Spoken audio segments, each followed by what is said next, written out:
bersama dengan saya Stefani di Antakara.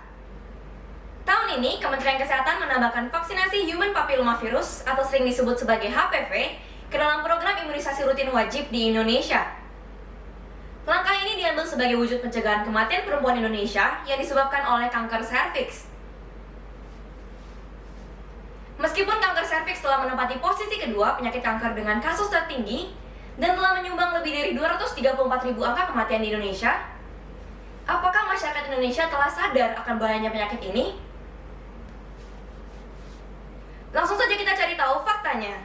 Untuk itu, saya serahkan kepada reporter Zevanya di lapangan. Baik, terima kasih ya Stefani. Sekarang saya akan bertanya kepada beberapa masyarakat mengenai pengetahuan mereka tentang kanker serviks dan vaksinasi HPV. Melapor dari Gelora Bung Karno, Jakarta Pusat, berikut pendapat mereka. Apa yang kamu ketahui tentang kanker serviks?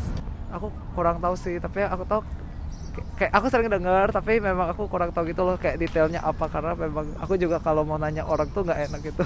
Intinya karena berhubungan seks atau yang gitu-gitu Kak, pokoknya.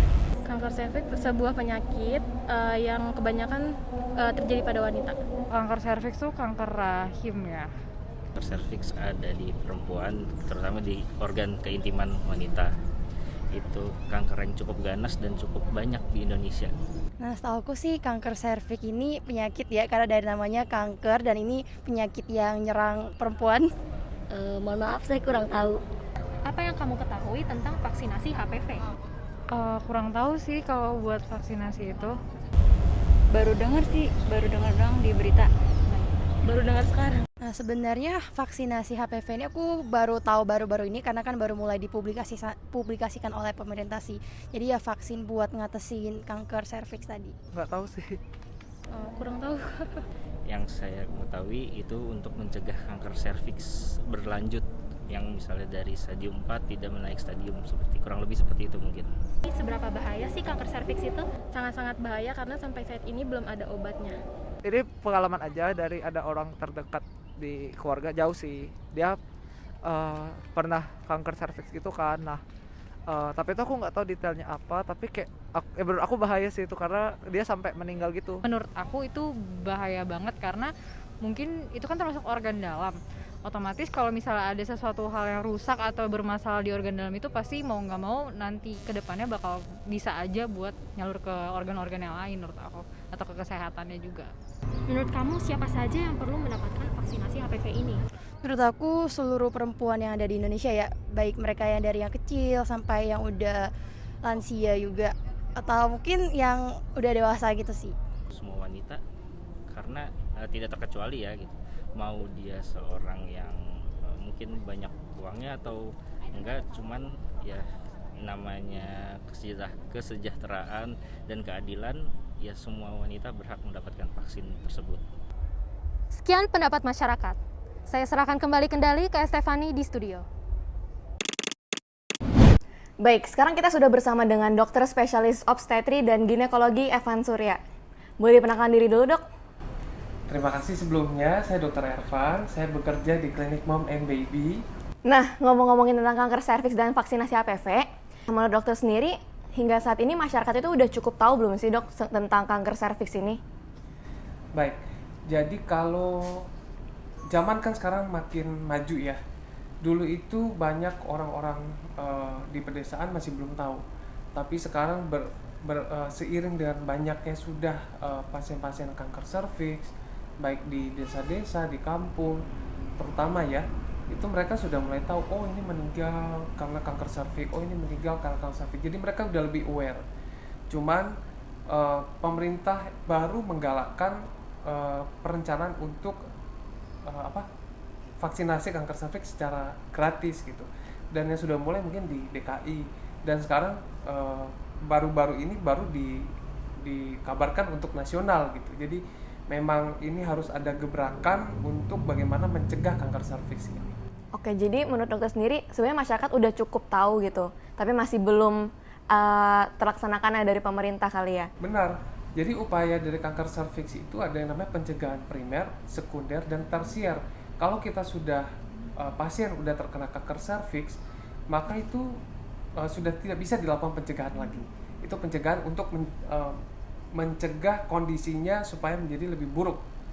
Jadi bagaimana dia bisa meningkatkan quality of life gitu. Nah, untuk pencegahan primer itu sendiri itu harus dilakukan sesegera mungkin. Karena dengan melakukan pencegahan primer, kita akan menghemat biaya untuk pengobatan dari kanker serviks. Di luar negeri, kanker serviks ini udah di beberapa negara maju sudah menjadi vaksin atau vaksinasi wajib bagi wanita. Jadi mereka bisa mereduce atau menekan biaya pengobatan dari kanker serviks. Bahkan teman saya sendiri yang lulusan dari China, dokter kandungan, mereka jarang sekali menemukan wanita dengan kanker serviks. Selama dia sekolah hanya menemukan satu, dan itu pun tidak divaksin. Jadi berbeda dengan kita yang di Indonesia masih menemukan banyak sekali pasien-pasien kanker serviks. Bayangkan itu untuk pengobatan, obat, rawat inap, kemo, radiasinya belum, operasinya kalau misalnya masih stadium awal gitu, dibandingkan dengan vaksinasi. Oke, jadi di Indonesia sendiri emang masih banyak banget ya dok kasus dari kanker serviks ini? Banyak sekali. Kalau kita ke rumah sakit pusat, di bagian onkologi itu sebagian besar kanker serviks dibandingkan dengan kanker rahim, kanker indung telur, kanker serviks yang mendominasi gitu. Oke, tapi dari tadi kita udah ngomongin nih soal kanker serviks yang udah banyak banget gitu di masyarakat gitu. Tapi kita belum kasih tahu nih pengertiannya mungkin bagi orang-orang di rumah yang masih belum mengerti soal kanker serviks. Boleh kali dok dijelasin? Baik, jadi kanker serviks itu sesuai dengan namanya adalah kanker. Serviks itu adalah mulut rahim, bahasa awamnya mulut rahim. Jadi kanker yang terjadi pada daerah mulut rahim. Nah, kanker serviks ini disebabkan oleh virus, seperti yang tadi saya sudah katakan. Ada yang namanya virus HPV, Human Papilloma Virus. Human Papilloma Virus ini ada tipenya, sama seperti COVID nih, ada tipe-tipe. Nah, demikian pula dengan HPV. Tipe yang karsinogenik atau menyebabkan kanker serviks itu adalah tipe 16 dan 18. Sementara tipe-tipe yang lain itu less likely atau resiko untuk menjadi kanker serviks sangat kecil, tapi bisa menyebabkan kutil kelamin. Nah, jadi HPV itu bisa menyebabkan kanker serviks dan kutil kelamin. Nah, yang menyebabkan kanker serviks ini ada 16 dan 18. Jadi bila kita melakukan vaksinasi tentu harusnya mencakup 16 dan 18. Selain tipe-tipe lain yang juga bisa menyebabkan penyakit dari kutil kelamin tadi. Nah, jadi itu yang disebut dengan kanker serviks. Untuk kanker serviks sendiri, gimana sih penularannya? Baik, tentu kalau penyebabnya adalah virus, maka harus terinfeksi oleh virus. Jadi penularannya adalah dengan adanya kontak benda yang memiliki atau terinfeksi virus itu. Nah, kalau serviks itu di dalam mulut rahim, itu sekitar 7 atau 8 cm dari bibir kemaluan wanita, maka yang masuk ke dalam tentu biasanya adalah organ laki-laki. Jadi penularannya biasa adalah kontak seksual. Walaupun tidak bisa mengingkari bahwa terdapat juga penularan yang bukan kontak seksual. Misalnya ada benda yang masuk ke dalam dan mengandung virus HPV tadi, tapi itu sangat jarang sekali. Jadi yang paling sering adalah kontak seksual tadi. Oke, jadi emang kebanyakan dari kontak seksual ya. Tapi kayak mengenai mengurangi hubungan seksual gitu-gitu, apakah itu mengurangi kemungkinan untuk mendapatkan kanker serviks juga? Baik, kalau dikurangi frekuensinya bukan berarti misalnya nih seminggu 2-3 kali. Sekarang seminggu sekali aja deh atau 2 minggu sekali. Apakah dalam seminggu sekali atau 2 minggu sekali itu yakin nih tidak akan terinfeksi HPV? Kita kan nggak bisa tahu. Jadi sebenarnya kalau kita bilang apa resiko dari kanker serviks, itu biasanya 1 multi partner, 2 karena dia multi partner biasa pada seks bebas ya, seks bebas. Kemudian kalau pasangan cuma 1 dan biasa dengan itu saja, seharusnya tidak, kecuali ya tidak ketahuan bahwa yang laki-lakinya juga berhubungan dengan yang lain, karena virus itu akan ditularkan dari hubungan seksual gitu. Jadi tidak menjamin mengurangi frekuensi, maka resikonya juga berkurang karena tetap ada kontak gitu. Kontak itu adalah resiko sendiri. Nah, untuk kanker serviks ini sendiri, apa sih dok gejala-gejala awal yang bisa diwaspadai oleh perempuan? Oke, jadi yang namanya kanker biasa itu di tahap awal itu tidak ada gejala. sampai dengan stadium lebih lanjut maka sudah ada gejala. Kalau pada kanker serviks biasanya gejalanya adalah keputihan yang berbau. Jadi keputihan, tapi kok baunya bau sekali ya, kayak bau telur busuk, bau ikan busuk gitu ya. Kemudian kadang-kadang berhubungan disertai dengan darah. Jadi setelah berhubungan keluar flek atau bahkan darah segar gitu. Karena memang sudah ada tumor di dalam serviksnya. Itu kalau stadium lanjut. Kalau stadium awal tidak ada gejala. Jadi hanya bisa dilihat ada benjolan kecil atau kelainan dari permukaan serviks atau benjolan. Nah, itu harus dilakukan screening. Kalau tidak screening, maka kita tidak bisa tahu bahwa itu adalah kanker serviks stadium awal. Nah, itulah gunanya tadi pencegahan primer, sekunder, dan tersier tadi. Oke, jadi emang screening awal tuh emang harus rutin dilakukan oleh perempuan ya, Dok? Harus rutin dilakukan. Mungkin tadi saya sudah menyebutkan pencegahan itu ada 3 ya, primer, sekunder, tersier. Kalau primer itu, mungkin sedikit saya jelaskan, kalau primer itu adalah kita cegah sebelum terjadinya kanker, yaitu dengan vaksinasi. Satu-satunya cara vaksinasi. Yang kedua adalah screening, pencegahan sekunder. Sekunder itu sudah terjadi tanda-tanda ke arah kanker, tapi belum menjadi kanker, kita masih bisa obatin. Apa itu? Yaitu dengan pap smear. Pernah dengar pap smear ya? Pap smear, kemudian ada yang konvensional, ada yang menggunakan LBC. Jadi kalau konvensional hanya melihat secara mikroskopik, dilihat di dalam menggunakan mikroskop. Kalau LBC kita bisa melihat itu, dan kita juga men-screening, mengecek adanya virus HPV yang terkandung di mulut rahim tadi. Kemudian kita bisa melakukan IVA test. IVA test masih bisa dilakukan di negara berkembang karena itu murah, cukup sensitif dan spesifik. Kalau di negara maju sudah tidak menggunakan IVA test, tapi hanya menggunakan LBC tadi.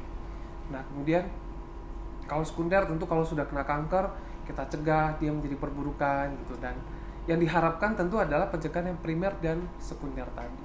Oke. Kalau vaksin tadi berarti yang primer ya. Baik. Nah, mengenai vaksinasi HPV, sebaiknya diberikan untuk kalangan atau umur berapa sih, Dok? Oke. Di panduan dari IDAI, Ikatan Dokter Anak Indonesia, itu sudah mengatakan bahwa vaksin HPV boleh diberikan mulai dari umur 13 tahun.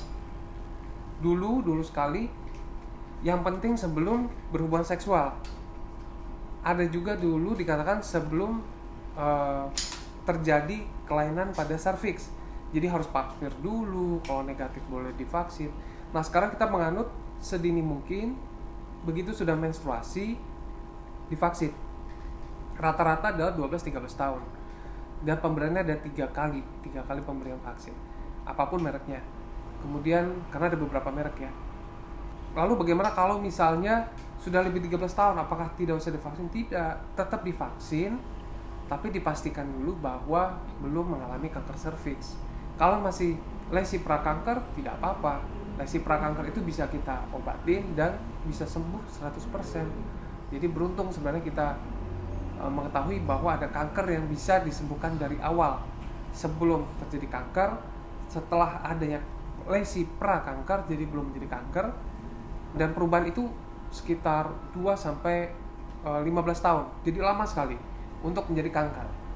Nah, jadi kita masih ada kesempatan nih sebelum menjadi kanker. Jadi sangat beruntung kalau misalnya seorang wanita diketahui terdapat lesi prakanker, masih bisa sembuh dan kita masih bisa melakukan vaksinasi untuk mencegah infeksi yang berulang. Oke.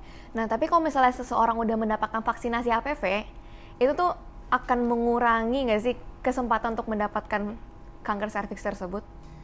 Ya, jadi kalau sudah dilakukan vaksin, apakah tidak menjadi kanker suatu hari? Tidak. Jadi tetap begitu sudah vaksin 3 kali lengkap, tetap harus dilakukan screening lesi prakanker karena tidak melindungi 100%. Sama seperti kita yang udah tren vaksin COVID. Kalau sudah 3 kali, apakah tidak mungkin terkena COVID lagi? Ada kan yang sudah booster juga masih sesak, masih demam gitu ya. Jadi tetap harus dilakukan screening lesi prakanker. Oke, jadi emang kalau misalnya udah dapat vaksinasi aja itu masih belum bisa menjamin, apalagi yang belum mendapatkan vaksinasi ya, Dok? Ya, benar. Oke. Nah, terakhir nih, Dok. Kan tadi udah Dokter sebutkan juga kalau misalnya pemerintah baru saja menggalangkan gitu vaksinasi secara gratis. Ya. Nah, menurut dokter itu gimana? Apakah efektif? Itu bagus sekali, tapi bukan hanya vaksinasi sebenarnya yang harus kita galakkan, karena kalaupun sudah vaksinasi tetap harus dilakukan screening lesi prakanker. Jadi tolong yang sudah divaksinasi bukan berarti I'm free, you are free, tapi kamu juga harus tetap melakukan screening lesi prakanker yang 3 tadi yang saya sudah sebutkan, pap smear, LBC maupun IVA. Gitu.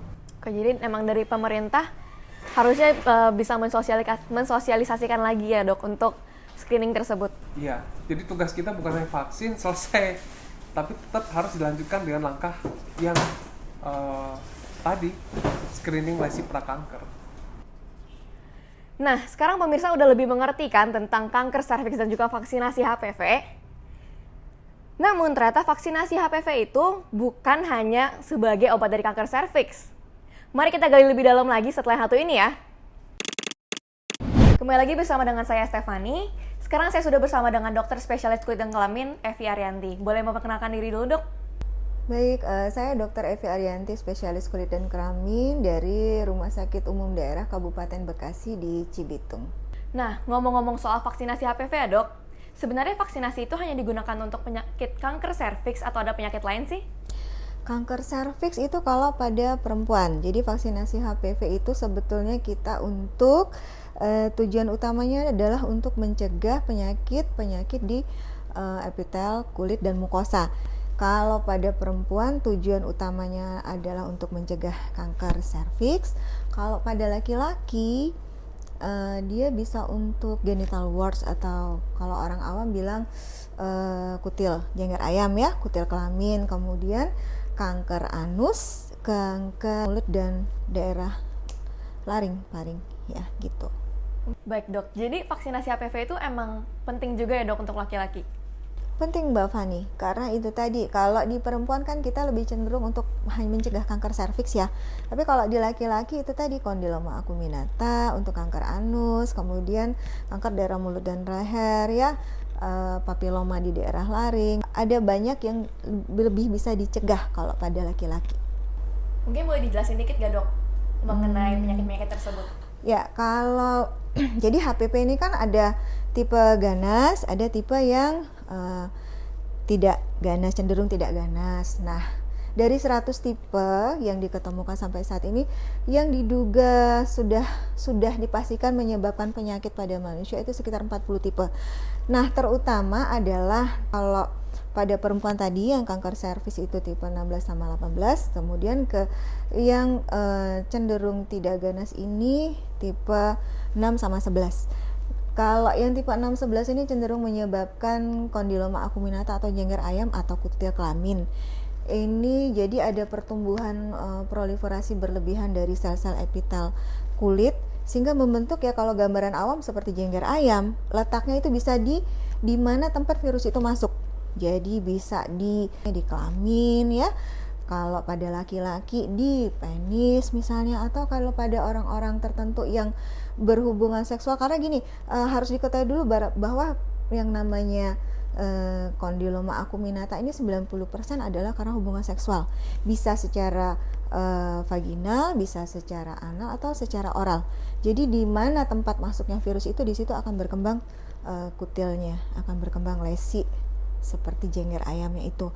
Nah, kemudian kalau tipe yang ganas yaitu tadi kanker serviks pada perempuan atau kanker anus atau kanker daerah mulut dan leher kalau pada laki-laki gitu.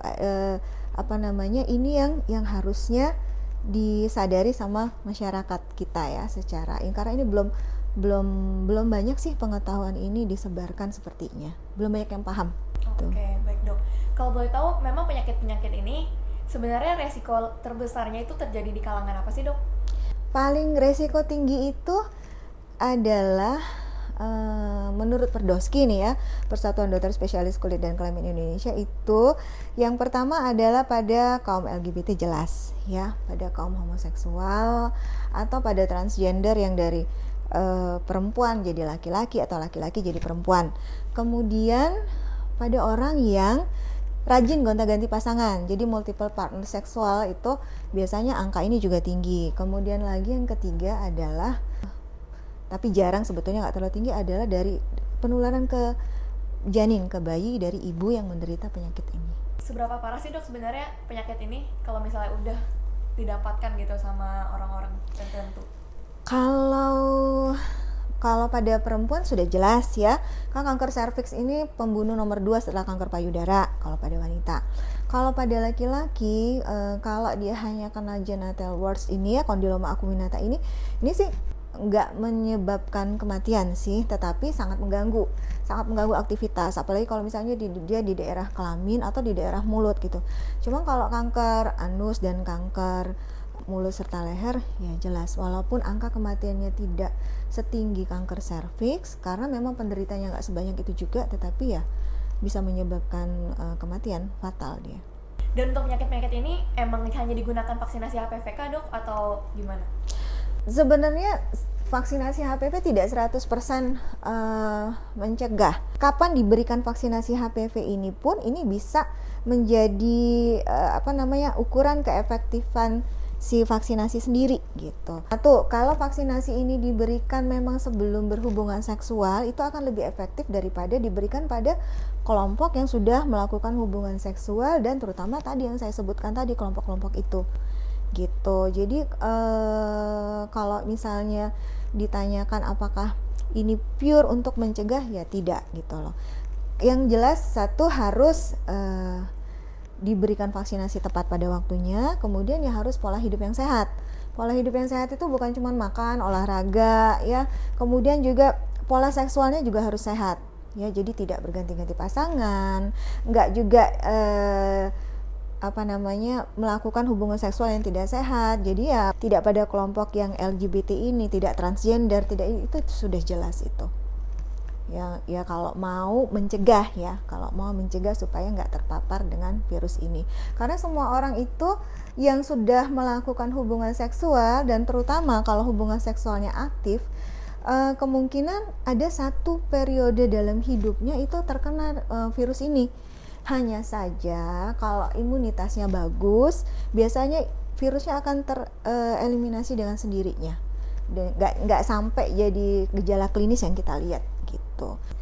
Jadi makanya kalau di buku ada beberapa textbook atau jurnal yang mengatakan bahwa kita betul-betul tidak bisa memastikan sebetulnya awal kena penyakitnya itu kapan, karena biasanya dia yang umum terjadi adalah 2-3 bulan hubungan seksual, 2-3 bulan sebelum mulai muncul lesi awal. Tapi kalau seandainya kita mau nyatakan dengan pasti, oh ini sudah pasti terinfeksi dengan virus kondiloma ini, virus HPV ini, itu nggak bisa sebelum klinisnya timbul. Nah itu yang membahayakan itu. Kemudian juga harus diingat bahwa penggunaan kondom juga tidak 100%. Jadi kondom itu bukan yang 100% mencegah kita tidak tertular. Tadi kan dokter juga udah sempat nyebut ya kalau misalnya vaksinasi HPV harus dilakukan pada waktu yang tepat juga. Boleh dijelasin nggak nih dok, waktu yang tepat itu kapan sih? Nah, kalau untuk di USA atau di Eropa, negara-negara tertentu itu dia rata-rata 9 tahun, 9 sampai 12, ada yang sampai 14 tahun itu mewajibkan. Kalau di Indonesia yang digaungkan pemerintah ini mulai tahun depan untuk vaksinasi gratis itu kelas 5 sampai 6 SD ya, tapi pada anak perempuan. Nah, kalau menurut Perdoski sendiri idealnya terutama pada anak-anak usia 10 sampai 12 tahun awal. Itu yang ideal sekali untuk dilakukan vaksinasi HPV. Dan terakhir nih dok, kan tadi udah disebutkan juga ya kalau misalnya pemerintah lagi menggalang vaksinasi gratis gitu. Oh iya. Kalau dokter gimana sih jadi efektivitasnya? Satu, kalau dari saya pribadi nih sebagai ibu, saya kan punya anak laki, punya anak perempuan nih. Kalau saya sebagai ibu seneng banget dong ya ada program vaksinasi ini ya.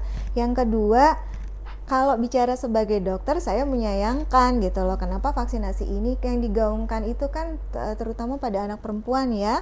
Sementara kalau di luar negeri itu sudah jelas diwajibkan pada semua anak gitu, pada semua anak usia 9 sampai 13 tahun. Rata-rata tuh 9 tahun, mau laki perempuan, pokoknya begitu mereka di usia segitu itu wajib vaksinasi. Dan sungguh pun begitu, tetapi kita harus berterima kasih sama pemerintah ya, karena sudah menggaungkan, sudah menggalakkan sesuatu langkah yang baik sekali. Dan kalau memang itu diberikan betul-betul pada usia kelas 5 sampai kelas 6 SD, berarti sekitar usia 10 sampai 12 tahun ini ya efektif sih, cukup efektif. Baik, itu aja sih dok yang ingin aku tanyakan. Terima kasih banyak ya dok untuk wawancara kita hari ini. Sama-sama Mbak Fani, semoga bermanfaat. Nah pemirsa lebih mengerti kan sekarang soal kanker serviks dan juga vaksinasi HPV. Jangan lupa untuk mendapatkan vaksinasi HPV karena itu sangat penting untuk menjaga diri kita dan juga pasangan kita. Sampai jumpa di Antakara selanjutnya.